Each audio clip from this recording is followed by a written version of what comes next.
Thank you for tuning into the Island Treasures podcast. We value the insights shared by our guests and hosts, but it's important to note that their personal experiences are intended to inform and encourage, and not to replace professional, legal, or medical advice. With that, we are ready for today's exciting episode. Welcome to Island Treasures mini podcast for caregivers. I am your host and caregiver consultant, Alison Van Schie from beautiful Vancouver Island in British Columbia, Canada. In the full episode titled The Must-Have Talk for Caregivers, featuring Amy Friesen, we heard many important considerations for caregivers, including having the talk. When the plans were in place after the family had had the talk about her father-in-law moving in with them, and they were all excited about the move, his health and circumstances changed all those plans when he unexpectedly passed away. Hear how this impacted Amy. I was getting into the zone of being a more on-demand caregiver, more, in my space. And the thoughts about him, seeing us more, being with my daughter more, just being a presence, having, pops closer. And so it was a pretty big blow to us when that happened, but it was just really interesting. I learned through that, everybody has their own skill set, and timing is so interesting for people, right? Like we've tried to have this talk about moving multiple times, and then finally kind of got through. But it's interesting because I find in that situation, I can go back to a lot of my clients where they kind of wait too long. And that's where I felt that we got to, is that even though I'm a professional, I can't move the clock any faster. I can't make people do things. And so that's where a lot of people get to, is that they just wait too long and then they finally go for it. And then it's just not what it could have been. So it was trying, but it did teach me a lot. No one could have seen that coming, but it pressed upon Amy the importance of having the talks, and she wrote about it in her chapter of The Caregiver's Advocate. The chapter's about how to have the talk, essentially, with your loved ones, how to open up communication, the different types of talks and why to have them. And so we really dive a little bit into it in this chapter. I explore it more in the book that I'm releasing called Breadcrumbs in October. I explore it even more there. And we also have some courses that we talk about it in, because the thing about it is that eldercare talks, I call them the talk because they're still the talk. They're super awkward. Nobody wants to have them. And for people in my demographic, with young children, and then their parents are aging, we're probably going to be on the cusp of having the talks, the birds and the bees, and the talks of eldercare. And so we're all sorts of awkward here.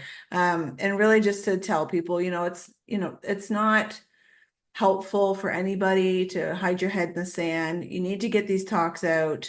You need to make sure that things are being covered properly so that there's no guesswork, because you really don't want to be guessing when people are in crisis, because if your loved one as a senior goes in crisis, you as a caregiver are in crisis too. And then everybody has to think on top of that. So let's plan some extra of that first.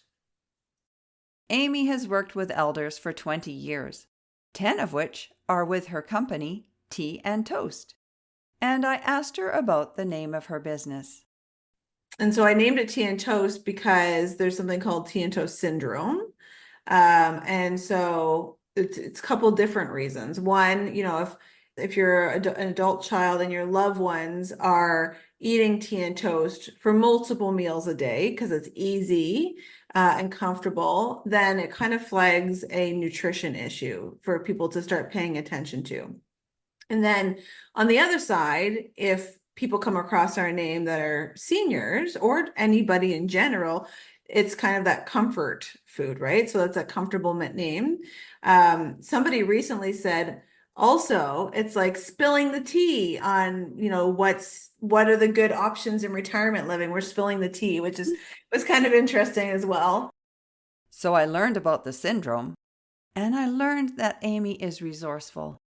When she needed somewhere to refer folks who weren't living where she lived, She created a community called Eldercare Planners of Canada.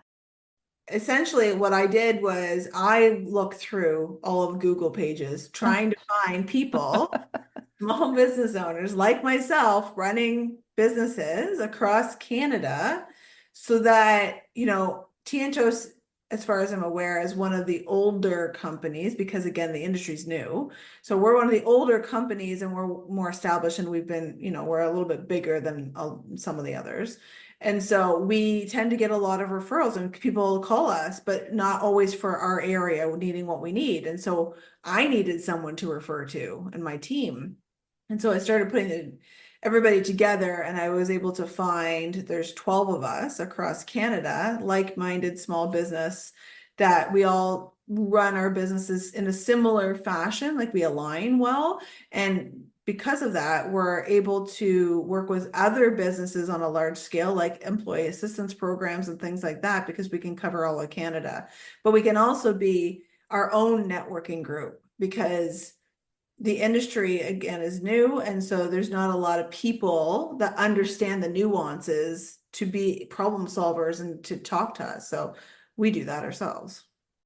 The importance of having a network or support of others in the industry is the same need that caregivers have for support groups and the benefit of opening up to others.